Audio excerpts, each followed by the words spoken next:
Siguradong marami na namang mga kababayan natin ang aligaga ngayong malapit na ang selebrasyon ng Chinese New Year, ang Year of the Wood Dragon.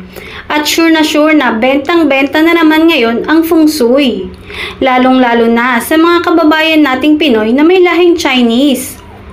Sa mga hindi pa masyadong aware, basically, ang feng shui o wind water ay tungkol sa placement o paglulugar ng mga bagay para maging maayos ang daloy ng enerhiya sa isang lugar.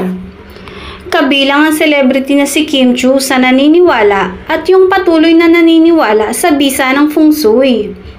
Bilang isang Filipino-Chinese, talagang pina-follow ni Kim ang mga kinagisnan nilang tradisyon tuwing Chinese New Year.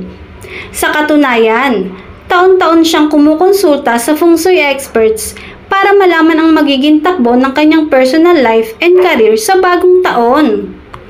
Ilan sa mga ginagawa niyang preparation sa pagsapit ng Chinese New Year ay ang paglalagay ng prosperity basket sa bahay na sumisimbolo sa wealth and prosperity, partikular na ang patuloy na pagdaloy ng pera.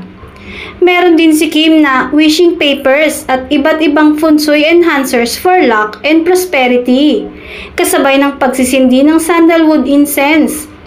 Lagi kaming may ganito sa bahay talaga, hindi ito nawawala pag Chinese New Year, ang wishing paper.